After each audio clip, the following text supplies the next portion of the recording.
अस्सलाम वालेकुम।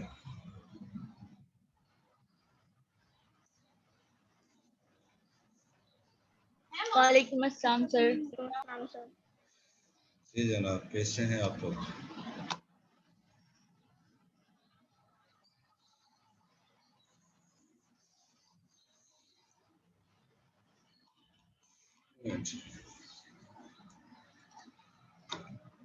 चलिए, तो लास्ट टाइम हमने इसी स्लाइड तक कवर किया था, कोई कंफर्म कर सकता है?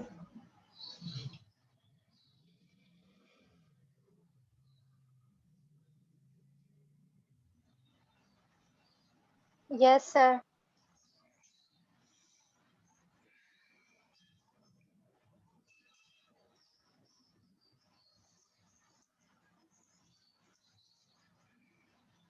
ओके जी, तो ओरिएंटेशन में हम सेशंस की बात कर रहे थे। सेशंस की हम बात इस स्लाइड तक कर चुके थे।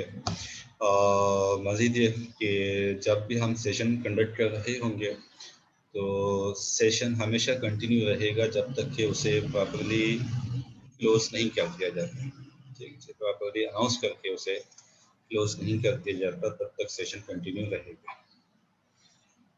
तो सेशन अगर एब्रप्टली अनएक्सपेक्टेडली अगर क्लोज होता है तो उसकी दो वजूहत हो सकती है। एक तो ये कि जो हमारी टाइम लिमिट का प्रॉब्लम है उसकी वजह से हुआ होगा, या ये कि मेरे एंड से कोई टेक्निकल प्रॉब्लम, इलेक्ट्रिसिटी का, इंटरनेट का, या कोई और प्रॉब्लम क्रिएट हुआ होगा। राइट, तो अगर कोई टेक्निकल वजह से सेशन क्लोज हुआ है तो मैं किसी और चैनल को यूटिलाइज करते हुए आपको इन्फॉर्म कर दूंगा कि सेशन नहीं होगा। टाइम लिमिट की वजह से जो सेशन क्लोज हो जाएगा वो ऑब्वियसली उसके इमीडिएटली आप विद इन अ मिनट जो है नया सेशन स्टार्ट कर दिया जाएगा। तो जहाँ कहीं अगर ज़्यादा देर हो जाए तो ऑब्वियसली आप समझ सकते हैं कि कोई टेक्निकल प्रॉब्लम है, तो अगर नया सेशन स्टार्ट कर दिया जाए तो ऑब्वियसली हम उसको कंटिन्यू कर देते हैं। इन इंटरेक्टिव सेशंस की जो रिकॉर्डिंग्स हैं वो अवेलेबल होंगी थ्रू यूट्यूब चैनल, यूट्यूब पर अपलोड कर दी जाएंगी। यूट्यूब के लिंक्स जो हैं वो गूगल क्लासरूम पर भी अवेलेबल होंगे, और जब LMS एक्टिव हो जाएगा तो LMS पर भी अवेलेबल कर दिए जाएंगे। राइट जी, इन इंटरेक्टिव सेशंस की जो रिकॉर्डिंग्स हैं वो कई केसेस में 24 आवर्स तक भी ले सकती हैं अपलोड होने में। राइट जी, ज़्यादातर तो मैं ऑन स्पॉट कर देता हूँ, लेकिन कभी कभी उसको एटलीस्ट 1 डे भी लग सकता है, क्योंकि ये ज़रा टाइम कंज्यूमिंग प्रोसेस है। स्लाइड्स भी जो है वो गूगल क्लासरूम पे आ जाएंगे जब एक टॉपिक हमारा कंप्लीट हो जाएगा। जब एक फ़ाइल जो मैंने बनाई हुई होगी अपने पास टॉपिक की, वो फाइल जब कम्प्लीटली कवर हो चुकी होगी तो वो फाइल अपलोड हो जाएगी गूगल क्लासरूम। अच्छा जी, करिकुलम। जो करिकुलम हमने लास्ट सेशन में डिस्कस किया है HEC का, और उसको जो हमने रीऑर्गेनाइज करके देखा है, दोनों ही सूरतों में ये HEC का डिज़ाइन किया हुआ है और इसको faculty of pharmacy Hamdard university ने अडॉप्ट किया हुआ है, खुशी खुशी अडॉप्ट किया हुआ है। ठीक है, इस वजह से अगर किसी को ये ज़्यादा लगता है, किसी को ये ओवर बर्डन लगता है, तो इस चीज़ की शिकायत एथिकली जो है वो मुझसे नहीं कर सकते आप, क्योंकि इस चीज़ के ऊपर मेरा कंट्रोल नहीं है।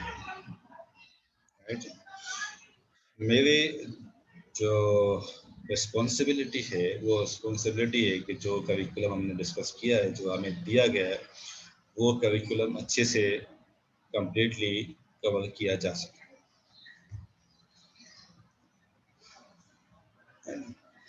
जितने भी टॉपिक्स हम स्टडी करेंगे सब के सब एग्ज़ाम में इंक्लूड होंगे, किसी भी एग्ज़ाम में।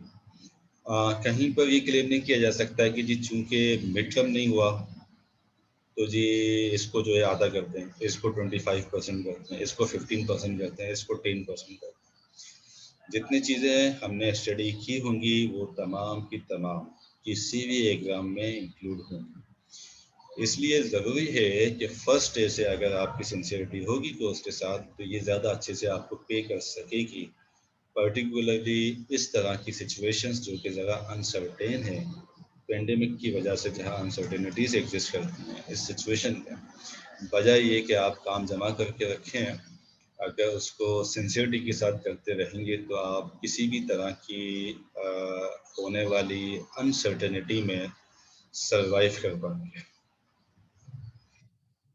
ठीक है जी। कुछ ऐसे टॉपिक्स जो मैं समझूंगा कि जिनका कंसेप्ट मैंने आपको प्रोवाइड कर दिया है, जिसकी बेसिक इंफॉर्मेशन मैंने आपको प्रोवाइड कर दी है, और उस टॉपिक की फर्दर डिटेल इस तरह की है कि अब आप उसको खुद से रीड करके स्टडी करके समझ सकते हैं। ऐसे टॉपिक्स मैं आपको सेल्फ स्टडी के लिए दे सकता हूँ। अगर वो टॉपिक्स करिकुलम का हिस्सा हैं तो वो एग्ज़ाम का भी हिस्सा होंगे, राइट। अगर करिकुलम का हिस्सा नहीं है तो एग्ज़ाम में नहीं आएगा। ठीक है जी।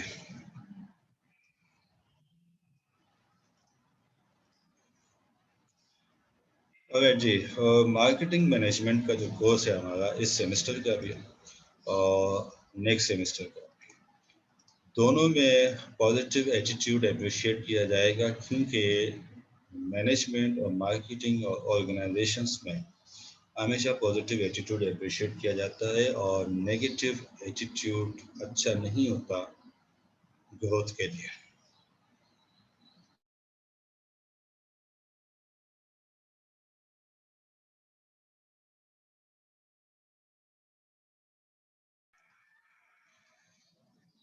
इसी बात को मद्देनज़र रखते हुए और इस पर्सपेक्टिव के लिए आपको प्रिपेयर कराने के लिए ज़रूरी है कि इस कोर्स के दौरान आप ज़्यादा से ज़्यादा काम करें और कम से कम जो है वो एक्सक्यूजेस लेकर आएँ। ठीक है, चलिए जी। आप कंडक्ट आप किस तरह करेंगे मुझसे? लास्ट ईयर हमारा इंटरेक्शन रह चुका है, ज़्यादातर हमने व्हाट्सएप के थ्रू जो है वो इंटरेक्ट किया है। इस मरतबा चूँकि गूगल क्लासरूम हमने स्टार्टिंग में ही क्रिएट कर दिया है, तो वहाँ पर हमारे पास सारी फैसिलिटीज़ मौजूद हैं एक दूसरे से रब्ता करने की। जनरल क्वेरीज जो हैं, जनरल क्वेरीज आप CR और GR के थ्रू पूछ सकते हैं। जनरल क्वेरीज से भी मीन कि ऐसा सवाल जिसका आंसर पूरी क्लास के लिए इम्पोर्टेंस रखता हो। देखिए जी, वो सर क्या कह रही है, वो आप GR के थ्रू पूछ सकते हैं। मैं उनको जो है उसका आंसर प्रोवाइड कर दूंगा और वो आपसे इसको कम्युनिकेट कर देंगे। इंडिविजुअल क्वेरीज अगर सब्जेक्ट रिलेटेड क्वेरीज हैं, ऑब्वियसली हमारे तमाम यूनिट्स जो है वो इंटरेक्टिव सेशंस होने हैं। अगर किसी सेशन में आप क्वेरी नहीं कर सके तो नेक्स्ट सेशन में जब टाइम अलाउ किया जाएगा क्वेरीज का, आप वहाँ पर इंडिविजुअल क्वेरीज पुट कर सकते हैं। LMS जब एक्टिवेट हो जाएगा तो वहाँ पर आप टेस्ट मैसेजेस ड्रॉप कर सकते हैं। टेस्ट मैसेज जब आप ड्रॉप करें LMS पे,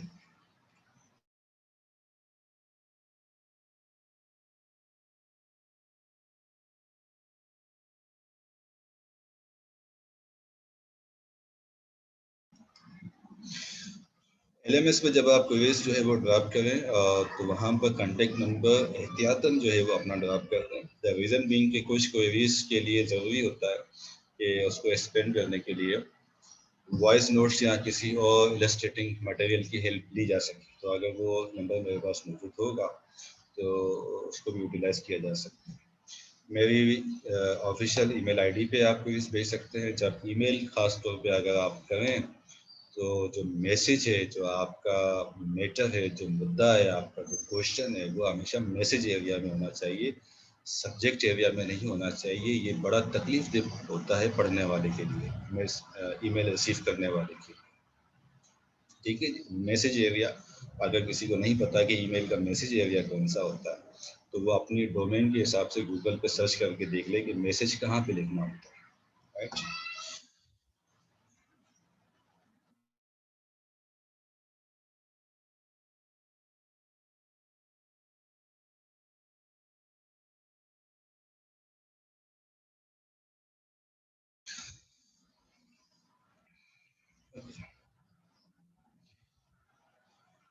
इलेक्ट्रॉनिक कम्युनिकेशन में आपको हमेशा प्रॉपर्ली अपने आप को इंट्रोड्यूस करना चाहिए। पर्टिकुलरली अब आप फाइनल ईयर में आ गए हैं और आप कुछ अरसे के बाद जो है वो जॉब सर्चिंग भी स्टार्ट करेंगे, जहाँ कहीं आप एक्सपर्ट्स या सीनियर कुलीग से जब आप रब्ता करते हैं इलेक्ट्रॉनिक कम्युनिकेशन में कुछ प्लेटफॉर्म्स पर जैसे कि लिंक्डइन वगैरह है, वहाँ पर जब भी आप कोई कनेक्ट करते हैं तो उसके लिए बेहतर तरीका ये होता है कि आप हमेशा अपने आप को इंट्रोड्यूस करें पहले ही मैसेज में अपने आप को इंट्रोड्यूस भी करें और आपका जो मैटर है किसी अननोन पर्सन से रब्ता करने का, यानी कि आप ये तो जानते हैं कि ये आपने लिंक्डइन पे देख लिया कि ये फला शख्स है जो किसी केविन फार्मा इंडस्ट्री का सीईओ है या किसी डिपार्टमेंट का मैनेजर है, आप उससे कांटेक्ट करना चाहते हैं, अपनी प्रोफाइल उससे शेयर करना चाहते हैं, तो ये एक बेहतर तरीका नहीं होता कि आप पहले उसको सलाम करें, फिर बैठ के इंतज़ार करते रहें जब वो वालेकुम सलाम कहे तो फिर आप उसको बताएं कि ये आप कैसे हैं, फिर बोले हाँ जी मैं अच्छा हूँ, आप कैसे हो। ये इसमें आपका बहुत ज़्यादा टाइम ज़ाया हो सकता है। तो इसमें अमूमन जब पर्सनल रिलेशन नहीं होते तो आसान होता है इस तरह के मैसेजेस को इग्नोर करना। इसलिए जो भी मैटर है वो सलाम दुआ आप बेशक करें, बहुत अच्छी बात है, लेकिन उसके साथ अपना मैटर लाजमी अटैच करें उसी मैसेज। ठीक है जी, तो ये हमारा यहाँ पे ओरिएंटेशन जो है हमारी वो होती है कंप्लीट। और अब हमारे पास टाइम है, आज हम इंट्रोडक्शन स्टार्ट कर देते हैं। यहाँ तक इस सारे जो हमने बातें आपसे की हैं प्रीवियस सेशन से लेकर अभी तक, इससे रिलेटेड किसी का कोई सवाल है तो वो कर सकते हैं।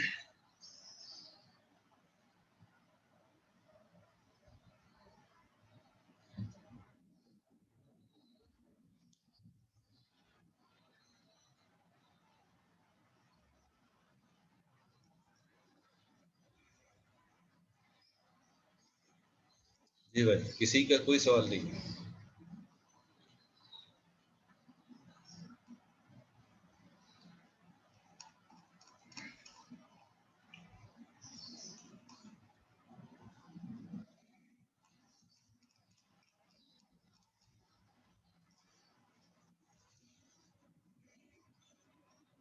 चलें ठीक है जी, तो अगर आपका कोई क्वेश्चन नहीं है तो ये ऐसा करें कि फिर ये जो मैंने एक इमेज लास्ट स्लाइड पे लगाया है इसके बारे में बताइए कि मैं आपसे क्या रिक्वेस्ट या एडवाइस करने की आपको कोशिश कर रहा हूँ इस इमेज से।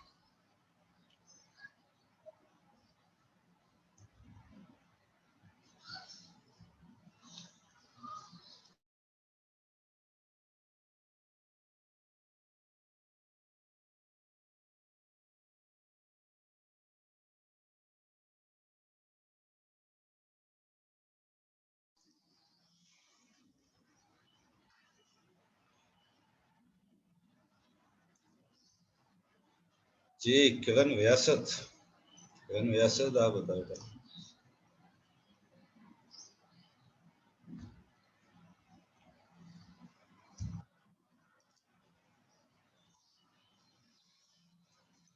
किरण व्यासत,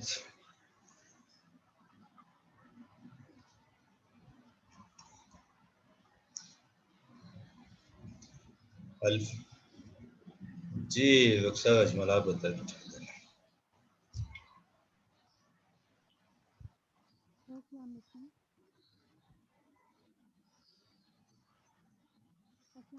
जी रुखसार बताइए। सर इस पिक्चर में जो आपने ये पिक्चर स्लाइड पे लगाई हुई है, मुझे तो इसमें यही समझ में आ रहा है कि एक जो सीढ़ी है उस पर काफ़ी छोटे छोटे स्टेप्स हैं और दूसरी पे काफ़ी दूर दूर स्टेप्स हैं।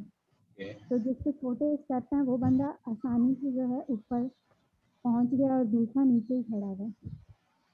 तो मेरे ख्याल से तो ये पिक्चर ये शो करती है कि अगर हम लाइफ में अपनी मतलब मेहनत करें, वर्क हार्ड करें और सब्र से काम लें तो हम इजीली जो है वो सक्सेस गेट कर सकते हैं as compare to other person के जो दूसरी साइड पे खड़ा है, लाइफ में शॉर्टकट्स लेने की कोशिश कर रहा है तो वो इजीली ऊपर नहीं पहुंच पा रहा। ठीक है, थैंक यू। जी फहद बोलो। अस्सलाम वालेकुम सर। वालेकुम सर, सलाम। जैसे मैंने बोला है कि इसी तरीके का इसमें दिखाया गया है कि हम अगर छोटे से स्टार्ट करते हैं, ज़रूरी नहीं है स्टार्टिंग ही हम बड़े से करने से सोचें। छोटे छोटे से स्टार्ट करेंगे तो हमारी जो है इजीली हम उस चीज़ तक पहुंच सकते हैं। बस थोड़ी मेहनत करने की जरूरत है। अगर हम डायरेक्ट बड़ी जंप मारने की कोशिश करेंगे तो उससे कोई फ़ायदा हासिल नहीं होगा। तो यही है कि छोटे से स्टार्ट करें और फिर ऐसे आगे बढ़ें वर्क हार्ड करके। ठीक है, राइट। निमरा, जी निमरा, आप भी बताइए। सर जैसे कि अगर हम जैसे बात करें पढ़ाई की, तो अगर हम जैसे रोज के जैसे जो मतलब है पढ़ाई को अगर हम साथ साथ लेकर चलें, मतलब थोड़ा थोड़ा करते रहें, तो मेरे ख्याल से हम जल्दी अपना गोल अचीव कर सकते हैं, तैयारी अच्छी कर सकते हैं। जैसे कि अगर हम स्किप करें लेक्चर्स या पढ़ते ही नहीं रहें तो हमें आगे मुश्किल होगी। ठीक, ऑलराइट, ऑलराइट। सही है, ये आप तमाम लोगों का पर्सपेक्टिव इस फिगर के हवाले से ठीक है। मैं भी आपसे जो कहना चाहता हूँ वो यही कहना चाहता हूँ कि स्मॉलर स्टेप्स की ज़्यादा इम्पोर्टेंस है as compare to larger steps. Smaller steps लेने से हैबिट बन जाती है हमारी वो काम करने की। स्मॉलर स्टेप्स जब हम डेली बेसिस पे लेते रहते हैं तो हम ज़्यादा ट्रैवलिंग कर सकते हैं, हम ज़्यादा वॉक कर सकते हैं, हम ज़्यादा काम कर सकते हैं। अगर हमने काम जमा करके रखा ये सोच कर कि हम बड़े बड़े जंप मार के या ज़्यादा काम करके काम को कंप्लीट कर देंगे, तो वो ज़्यादा टायरिंग है, ज़्यादा फ्रस्ट्रेटिंग होता है as compare to small steps. Right. Let's say कि अगर डेली बेसिस पे हम 10 स्टेप्स लेते हैं तो 11th डे पे हमें 15 स्टेप्स लेने पे हमारा सांस नहीं फूलेगा। राइट। लेकिन जब हम काम जमा करके रखते हैं कि एक साथ बड़े बड़े स्टेप लेके जब मारते हुए हम आगे पहुंच जाएंगे, तो एक तो वो ज़रा मुश्किल होता है, उसका लोड उठाना मुश्किल होता है, उसका बर्डन बहुत ज़्यादा फील होता है बंदे को। राइट। तो स्टडी पॉइंट ऑफ व्यू से डेली बेसिस पे अगर आप स्टेप्स लेकर चलेंगे तो ये ज़्यादा आसान है। आल्दो कि ये स्टूडेंट्स की एक इस्टेब्लिश्ड नेचर है, हमारी भी रही है। और जैसे कि कल शफ़क़त महमूद ने भी ये कहा है कि हाँ जी, स्टूडेंट्स जो है वो आखिर में जाके पढ़ते हैं, और उसने अपने लिए भी ये एतराफ़ किया है। लेकिन अब बात ये है कि अब आप स्टूडेंट लाइफ और प्रोफेशनल लाइफ की बाउंड्री पे अब आप पहुंच चुके हैं और आपकी ट्रांजिशन का ये पीरियड है। इसलिए बेहतर है कि जो प्रोफेशनल लाइफ के जो सक्सेस पॉइंट्स हैं उनको अपनी लाइफ में अभी से इम्प्लीमेंट करना शुरू करें, ताकि जब आप करियर स्टार्ट करें तो उस वक्त आप ऑर्गेनाइजेशन के पॉइंट ऑफ व्यू से ऑलरेडी जो है वो ट्रेंड हो इन इस तरह की बातों के हिसाब से। ठीक है जी। ऑलराइट। तो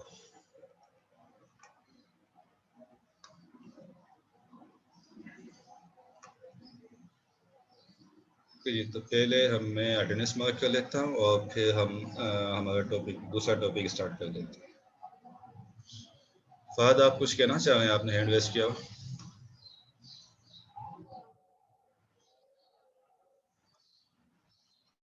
नहीं सर।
ओके जी, तो हम बिस्मिल्लाहिर्रहमानिर्रहीम स्टार्ट करते हैं हमारा unit 1 that is introduction to management. जी, तो मैनेजमेंट, अगर हम इमेजिन करें एक ऑर्गेनाइजेशन को, तो फॉर एग्जांपल अगर आप फार्मास्यूटिकल ऑर्गेनाइजेशन को इमेजिन करें, तो उस ऑर्गेनाइजेशन में एक वक्त में कितनी एक्टिविटीज़ हो रही होती हैं?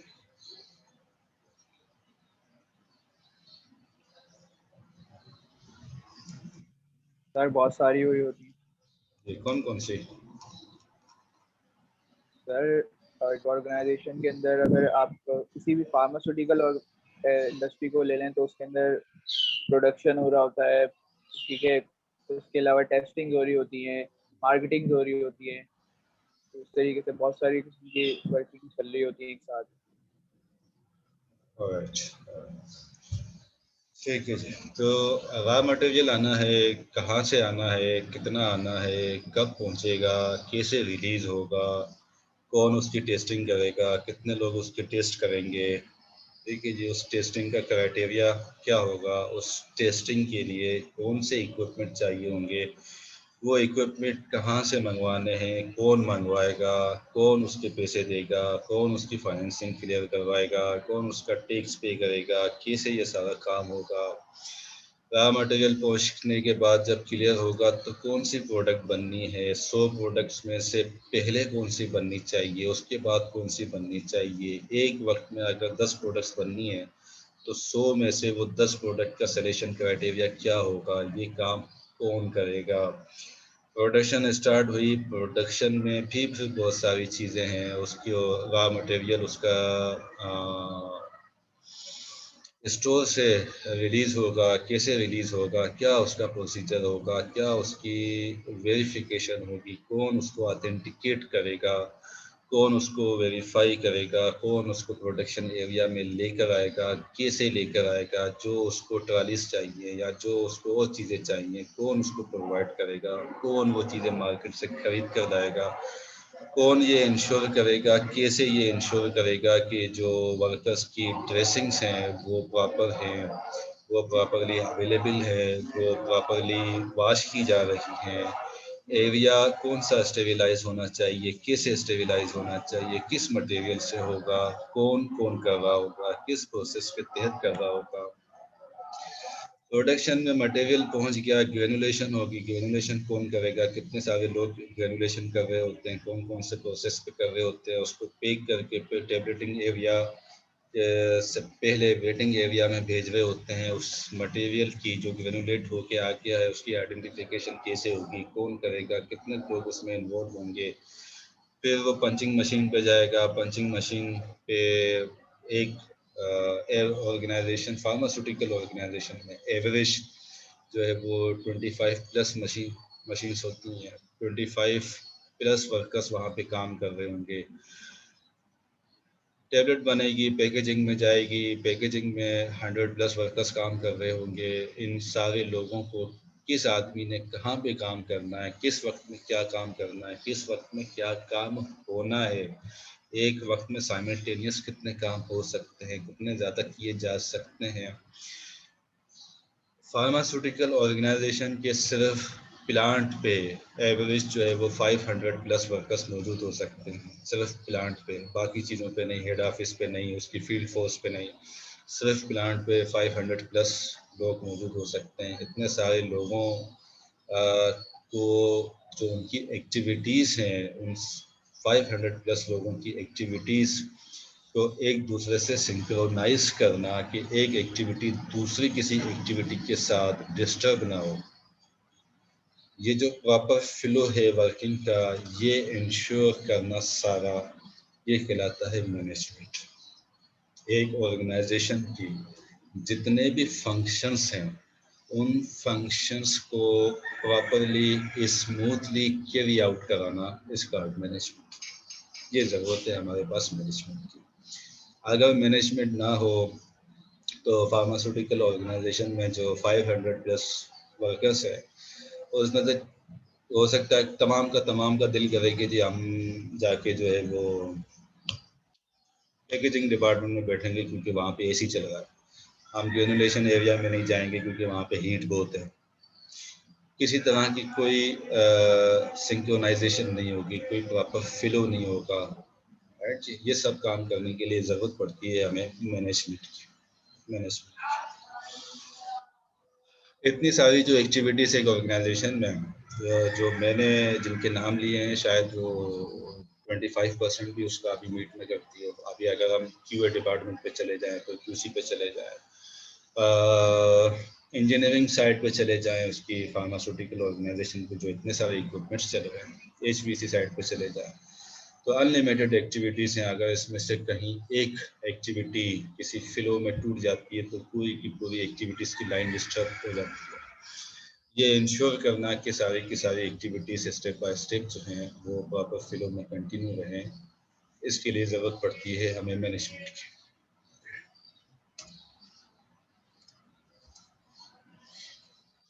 अब इस बातों के बाद अगर हम ये कहना चाहें तो ऑर्गेनाइजेशन हम कहते हैं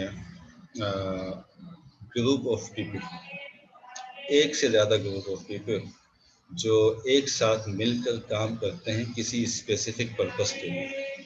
वो चाहे मेडिकेशंस बनाना हो, वो चाहे मेडिसिन्स एक्सप्लोर करना हो, वो चाहे सेल फोन्स बनाना हो, सेल फोन्स को सेल आउट करना हो, सेल फोन्स की मार्केटिंग करना हो, लैपटॉप्स बनाना हो, या कोई भी कंज्यूमर की प्रोडक्ट हो, एक स्पेसिफिक पर्पस के लिए एक से ज़्यादा लोग जब एक साथ काम करते हैं, that is called organization. So the organization is group of people who work together for a specific purpose. अब ये जो ग्रुप ऑफ पीपल और जो ऑर्गेनाइजेशन है, इस ऑर्गेनाइजेशन में बहुत सारी एक्टिविटीज़ जो हमने प्रीवियस स्लाइड में इंडस्ट की है वो हो भी होती हैं। अगर हम इन सारी चीज़ों को शॉर्ट आउट करके कैटेगराइज करें तो ये एक्टिविटीज़ कैटेगराइज की जा सकती हैं प्रोडक्शन में, सर्विस में, पीपल रिलेटेड में। जैसे कि हमने ऑर्गेनाइजेशन को डिफाइन किया, किसी भी तरह की रिसोर्सेज वो ऑर्गेनाइजेशन प्रोवाइड कर रही हो, किसी तरह के मटेरियल्स बना रही हो, या फाइनेंस से रिलेटेड वो काम करती हो, ये सारी की सारी एक्टिविटीज़ जो है वो ऑर्गेनाइजेशन परफॉर्म कर सकती है। ओके जी, अब चूँकि इसमें people, resources, materials and finance, ये चार चीज़ें चूँकि ऑर्गेनाइजेशन में इन्वॉल्व होती हैं, और कोई भी ऑर्गेनाइजेशन टिपिकली इन्वॉल्व करती है people, resources, materials and finance. तकरीबन तमाम ही ऑर्गेनाइजेशन में इन चीज़ों का कम्बिनेशन मौजूद होता है। अब वो चाहे सर्विस दे रही हो, वो चाहे प्रोडक्शन दे रही हो, वो चाहे किसी भी तरह की बैठ के एडवाइजेस दे रही हो, लेकिन पीपल उसमें लाजमी होंगे, रिसोर्सेज उसमें चाहिए होंगी, मटेरियल्स उसमें चाहिए होंगे, और फाइनेंस उसमें इन्वॉल्व होगा। इन चारों चीज़ों की प्रॉपर यूटिलाइजेशन के लिए we once again need management. ठीक है। तो अब अगर हम डिफाइन करें मैनेजमेंट को यहाँ तक कि डिस्क्राइब करने के बाद, तो we can say that management is the art of getting things done through people. Management is the art of getting things done through people. लोगों के जरिए से काम करवाना, लोगों के जरिए से लोगों को इस्तेमाल करते हुए, उनकी स्किल्स या उनकी जो वर्किंग्स हैं उनको यूटिलाइज करते हुए ऑर्गेनाइजेशन का जो पर्पस है, उस पर्पस को हासिल करने के लिए जो एक्टिविटीज़ की जा रही हैं उनको करवाना। The art of that thing is called management.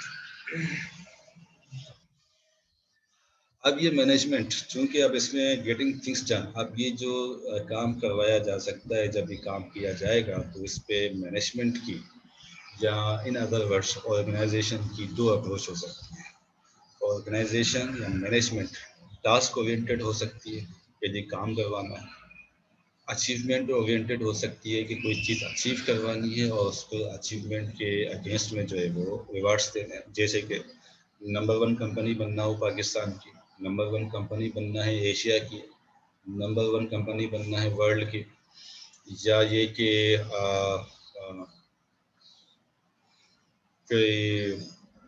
Vaccination explore कर दिए कोविड के लिए, दैट इज अचीवमेंट। ठीक है। तो पीपल, अब चूंकि इसमें पीपल इन्वॉल्व हैं तो इन 3 तरह की अप्रोचेस मैनेजमेंट में इन्वॉल्व हो सकती हैं। 3 तरह की अप्रोचेस का ब्लेंड भी हो सकता है, उसमें से कोई एक चीज़ ज़्यादा ओवरकम करती होगी बाकी 2 चीज़।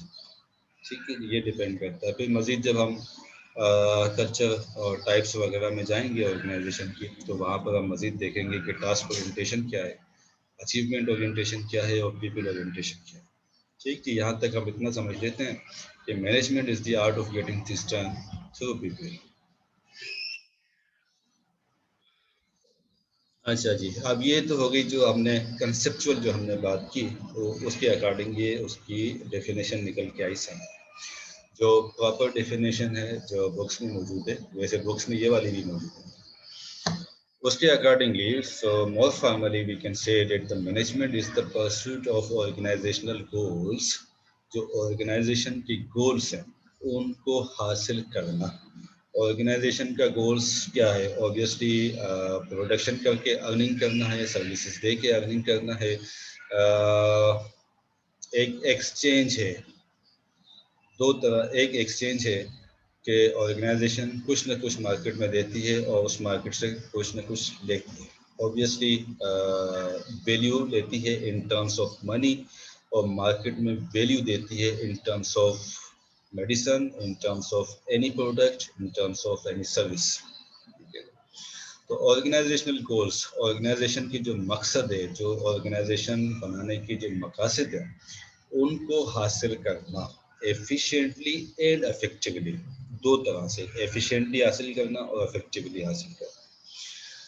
By integrating the work of people through planning, जो हमने देखा कि किसी एक ऑर्गेनाइजेशन में, इवन के एक एवरेज ऑर्गेनाइजेशन में, अगर फार्मास्यूटिकल की बात की जाए तो उसके सिर्फ प्लांट पे 500 प्लस लोग जो है वो किसी एक वर्किंग डे पे काम कर रहे होते हैं। और जो बहुत ज़्यादा बिजी ऑर्गेनाइजेशन हैं वो तो शिफ्ट्स में चल रही होती है, उनके पास 2 और 2 से ज़्यादा 3 शिफ्ट में भी लोग काम कर रहे होते हैं। इन लोगों की जो वर्किंग है इसको आपस में इंटीग्रेट करना, इस तरह से कि एक की वर्किंग दूसरे की वर्किंग को डिस्टर्ब ना करे बल्कि उसको सपोर्ट करे, राइट, या कम से कम एटलीस्ट उसको डिस्टर्ब तो हरगिज़ ना करे। अब यही काम कैसे होगा?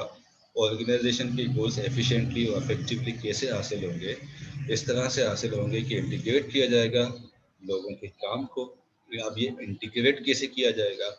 Through planning, organizing, leading and controlling the organizational resources. यही वो 4 मेन फंक्शंस हैं ऑर्गेनाइजेशंस के, सॉरी मैनेजमेंट के 4 मेन फंक्शंस हैं। ठीक है, ये इनको एफिशिएंटली और इफेक्टिवली हमने करना है। ये एफिशिएंटली और इफेक्टिविटी क्या है ये हम देखते हैं यहाँ पर। एफिशिएंसी का मतलब तरीके का, मीन्स, और इफेक्टिविटी का मतलब एम्स, जो आउटकम आएगी वो किस तरह से आनी चाहिए। यानी कि एफिशिएंसी से वी कैन मीन के जो यूज़ ऑफ रिसोर्सेस है, लोगों का, फाइनेंस का, रॉ मटेरियल्स का और दूसरे रिसोर्सेस का, वो प्रॉपर, राइट। अगर एक काम जो है वो आप एक डिपार्टमेंट में, फॉर एग्जांपल आप पैकेजिंग डिपार्टमेंट में आपने 20 लोगों को लगा रखा है और वो आपको दिन में जो है 100,000 यूनिट्स पैक करके दे रहे हैं। ठीक है जी। दूसरे डिपार्टमेंट में फॉर एग्जांपल आपने प्रिंटिंग का डिपार्टमेंट बना रखा है और वहाँ पे जो यूनिट्स की प्रिंटिंग हो रही है वो उस पर कितना बनाया था हमने जी? 100,000। तो वहाँ पे आपके पास प्रिंटिंग सेशन में 80,000 की यूनिट्स पैक हो रहे हैं। वहाँ आपने 10 लोग लगा रखे हैं और पैकेजिंग में आपने 20 लोग लगा रखे हैं। अगर आप ये देखते हैं कि जहाँ आपने 20 लोग लगा रखे हैं वहाँ वही काम 18 लोग कर सकते हैं, तो वो 2 लोग वहाँ से हटा के आप प्रॉपर्ली मैनेज कर सकते हैं प्रिंटिंग वाले सेशन में, जहाँ पर आपका दोनों काम का जो आउटपुट है वो इक्वल हो जाएगा। इट मीन्स कि आपने लोगों को प्रॉपर्ली यूटिलाइज किया। ठीक है जी। इसी तरह जो फाइनेंशियल रिसोर्सेस है ऑर्गेनाइजेशन का, उसका सही इस्तेमाल, उसका बेहतर इस्तेमाल एफिशिएंसी पे रहता है। ठीक है जी। ये सारी resources wisely and cost effectively utilize कराना इज कॉल्ड एफिशिएंसी। ठीक है जी। In other words we can say that efficiency is getting work done with a minimum of effort, expense और वेस्ट। कम से कम मेहनत करते हुए, कम से कम इन्वेस्टमेंट करते हुए, और उस इन्वेस्टमेंट या रिसोर्सेज का कम से कम ज़िया करते हुए, उसके वेस्टेज को कम करते हुए ज़्यादा से ज़्यादा काम करवाना इस कॉल्ड एफिशिएंसी।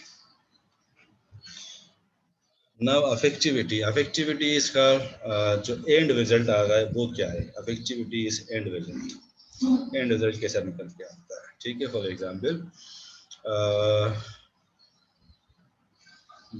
एग्जाम्पल अगर मैं किसी एग्ज़ाम के लिए जो है प्रिपरेशन कर रहा हूँ, ठीक है जी, मैंने सब कुछ छोड़ रखा है जी, सारी एक्टिविटीज़ छोड़ रखी है, मैंने फोकस कर रखा है अपनी स्टडी पे। डेली बेसिस पे मैं 4 आवर्स उस एग्ज़ाम के लिए मैं स्टडी करता हूँ। मैंने 30 डेज कंटिन्यू उसके लिए जो है वो स्टडी की। इट मीन्स कि मैंने एफिशिएंटली काम करने की, प्रिपेयर करने की कोशिश की। लेकिन आफ्टर 30 डेज जब मैं एग्ज़ाम दे के आया तो उसके रिजल्ट पर डिपेंड करता है कि वो जो मेरी एफिशिएंसी थी वो अफेक्टिव कितनी रही। अगर मैं फेल हो गया तो इट मीन्स कि ये जो मेरी वर्किंग थी ये अफेक्टिव नहीं, there is something wrong in my efficiency, जिसकी वजह से जो एंड रिजल्ट है वो बेहतर तौर पे नहीं आ सका। ठीक है जी। बाज़ औक़ात बहुत ज़्यादा पैसा बचाने के चक्कर में या लोगों को कम से कम लोगों से बहुत ज़्यादा काम करवाने के चक्कर में, यानी कि ज़्यादा एफिशिएंट होने के चक्कर में अफेक्टिविटी जो है वो डिस्टर्ब हो सकती है। इसलिए एफिशिएंसी और अफेक्टिविटी दोनों का जो है वो बैलेंस साथ लेकर चलना पड़ता है। ठीक है जी। तो अफेक्टिविटी इंडिकेट करती है कि at the end of the day result क्या निकल के आया, आउटकम क्या निकल के आया। राइट। तो जो हमने डेफिनेशन में बात की थी एफिशिएंटली एंड अफेक्टिवली का मतलब ये है कि एफिशिएंटली भी हो, फिर at the end of the day वो अफेक्टिव भी हो, आउटकम भी अच्छा निकल के आए उसका। चलें जी। तो यहाँ तक कोई सवाल है किसी का?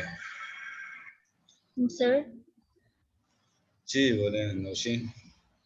सर ये एफिशिएंसी के आगे आपने मींस लिखा हुआ है और इफेक्टिविटी के आगे एंड्स लिखा हुआ है, इसका क्या मतलब है?